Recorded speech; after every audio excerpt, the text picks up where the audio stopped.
Vamos lá, comentário de hoje, todas as quintas-feiras, com o Silvano Gross, que já está comigo aqui. Só vou arrumar tua câmera aqui, meu querido, só para o homem ficar no meio da imagem, né? Deixa eu ver aqui. Agora sim. Bom dia, bem-vindo. Bom dia, Rato. Bom dia a quem nos acompanha. É um prazer estar aqui novamente. Infelizmente, semana passada não tivemos essa possibilidade aí por problemas pessoais, mas estamos retornando aí com o nosso comentário. Tudo bem. O que nós vamos comentar hoje, meu querido? Depois de toda essa função aí, agora que loucura, né? Não tem como ser outro assunto que não essa função toda que está acontecendo no nosso estado, né, Rato? Só vou pedir para te puxar um pouquinho o microfone para ti. Infelizmente, mais uma vez, é um assunto que nos escolhe e não nós que escolhemos o assunto, né?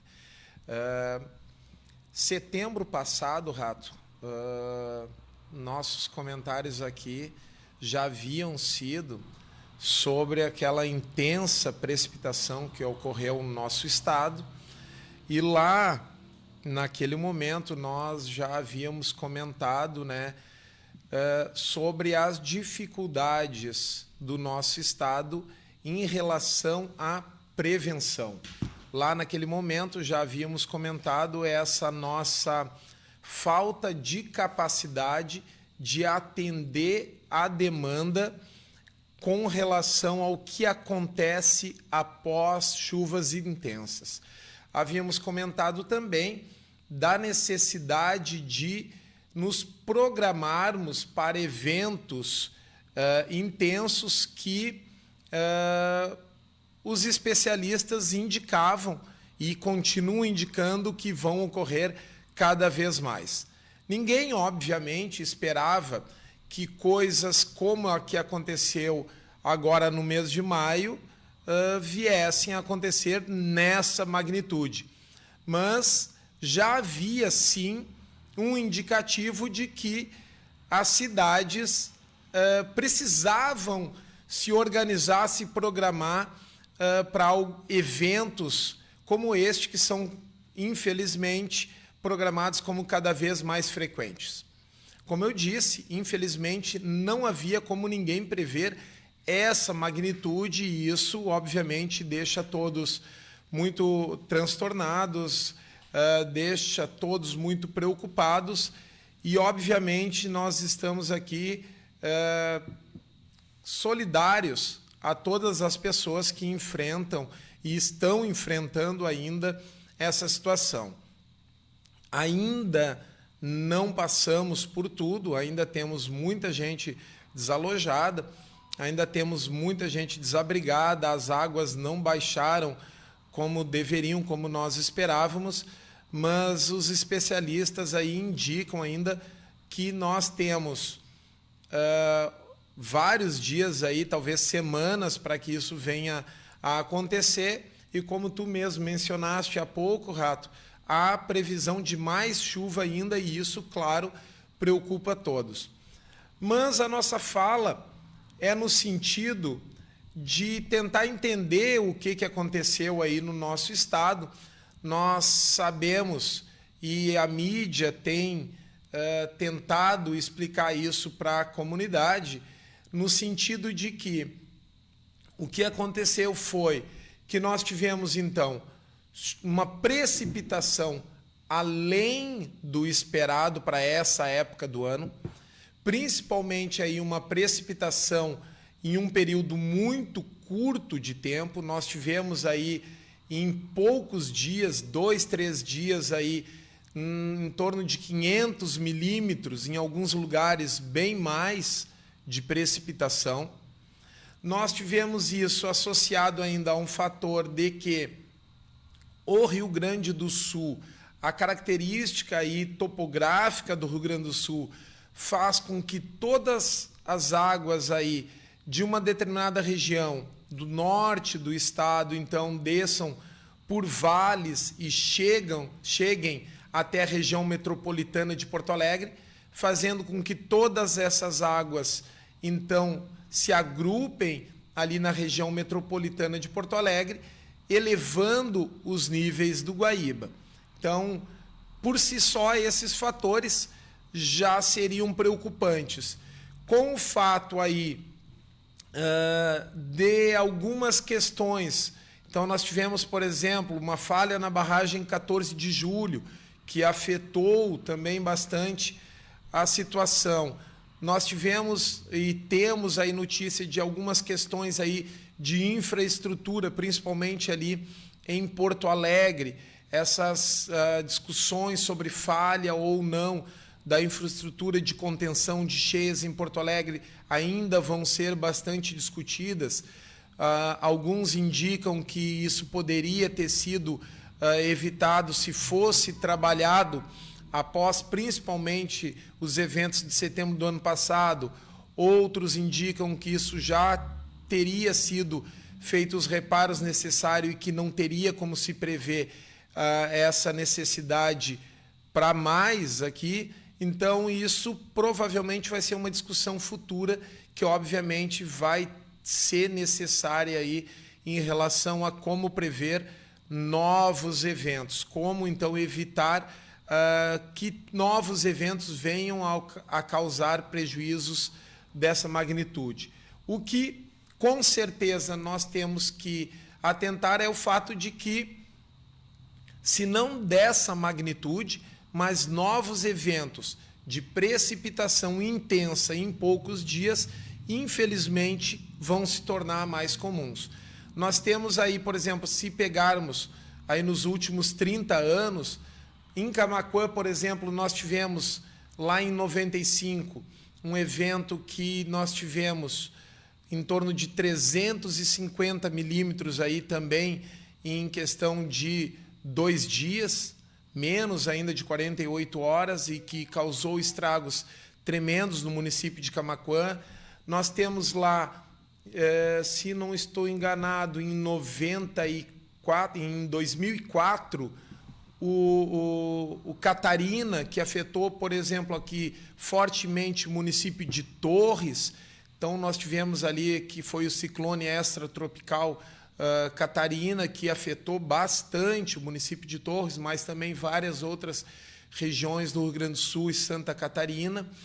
Nós tivemos aí, o ano passado, em junho, em setembro e em novembro, eventos com bastante pluviosidade. Nós tivemos em setembro aí um evento com mais de 450 milímetros de chuva também. O ano passado foi o ano mais chuvoso, por exemplo, em Porto Alegre, em mais de 100 anos. Alguns dizem que foi o ano com maior precipitação da história de Porto Alegre. Então, isso há necessidade ainda de ser confirmado pelos especialistas, mas o fato é que nós estamos vendo que o regime de chuvas tem mudado drasticamente. Basicamente, o que isso significa? Que as mudanças climáticas, elas são reais. As cidades, os produtores rurais vão ter que se adaptar a essa nova condição. Como? Ainda temos que discutir, mas algumas questões são fundamentais, que é que nós possamos buscar, junto aos especialistas, maneiras de contenção. Camaquã, por exemplo, nós somos privilegiados aqui, temos 2 barragens de contenção de cheias, mas que outros mecanismos podemos fazer, não só para Camaquã, para a região, para outras regiões aí. Então, nós temos que começar a discutir isso e começar a discutir e levar em consideração as questões ambientais e discutirmos não de um ponto de vista apenas de que isso aí é uma coisa de ecochata, é uma questão que estão querendo só fazer com que eu tenha menos área para produzir, fazendo com que eu tenha menos condições de viver na cidade. Não, não é isso. Na verdade, o que se considera agora é de que maneira as questões ambientais têm que ser levadas em consideração para que nós possamos enfrentar de maneira a ter menos prejuízos em eventos como esse. Então, está na hora de nós discutirmos, enquanto sociedade, mecanismos de prevenção, discutirmos, enquanto sociedade, mecanismos de ação durante esses eventos climáticos, para que todos saibamos o que fazer e como fazer, e quando esses eventos acontecerem, nós também temos que discutir aqui de que maneira nós teremos mecanismos de ação após esses eventos. Então, como está acontecendo agora? Bom, nesse momento que estamos agora no Rio Grande do Sul, que aconteceu um evento, como nós vamos fazer para retomarmos o mínimo de normalidade? Então, aí são vários fatores, então nós temos que realocar famílias, nós temos que pensar em como realocar residências, tem cidades inteiras que foram atingidas, de que maneira nós vamos atuar enquanto sociedade, e aí nós temos que pensar, poder público, empresa, sociedade, como que nós vamos fazer para agir nessa situação e fazer com que o Estado retome a sua normalidade, no mínimo que for necessário, aí, no mínimo que for possível, porque a gente sabe, Rato, que tem muita gente aí que não vai ter nem casa para voltar, empresas que foram atingidas por completo, propriedades rurais que foram atingidas por completo. Então, quando essas águas baixarem, estragos vão permanecer e a gente vai ainda sofrer bastante, infelizmente. Nós tivemos uma conversa aqui esses tempos e antes das chuvas até, e a gente falou que estava sendo recorrente, né, essas chuvas mais fortes aqui na região. E logo depois começou essa função de chuvas, né?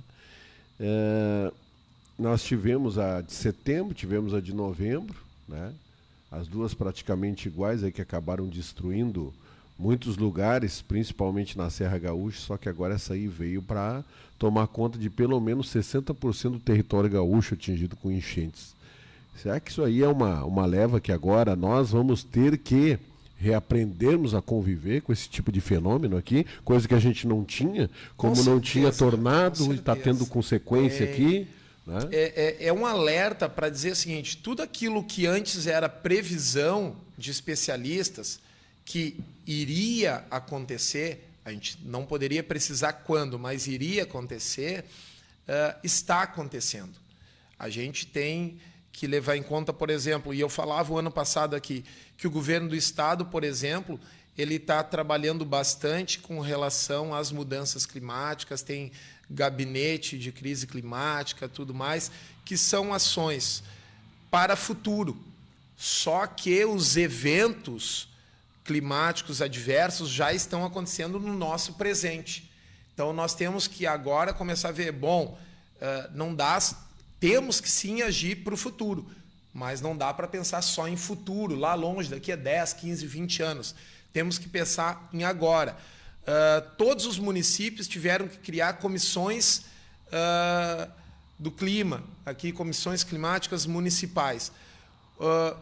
Mas essas comissões não sabem bem ainda de que maneira tem que atuar. O governo do estado, embora tenha obrigado os municípios a criarem essas comissões ainda estão tateando, ainda é muito novo aí como atuar.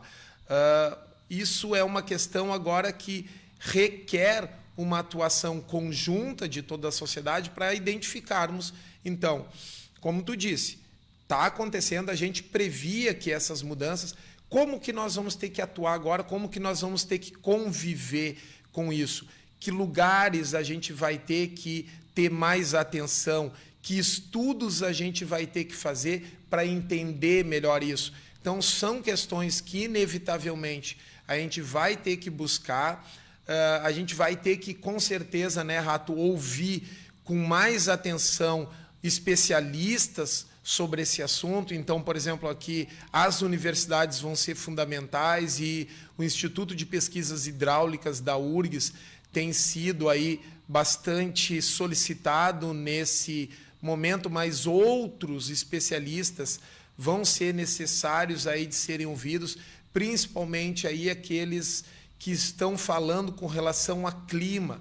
Hoje, quem estuda isso vai ter que ser ouvido, sim, Rato, e a gente tem como prever razoavelmente bem para 2 anos à frente o que vai acontecer. Talvez não dia, mês aí, mas a gente sabe que dentro de um período de 2 anos para frente, a gente tem como prever. Bom, se a gente tem como prever para 2 anos para frente, de que maneira a gente vai, então, atuar nisso? Bom, temos novos eventos como esse previsto para daqui a 2 anos?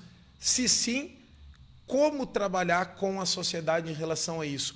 Como trabalhar com os produtores rurais enquanto aí fomento, por exemplo, com a questão de proteção às perdas desses produtores?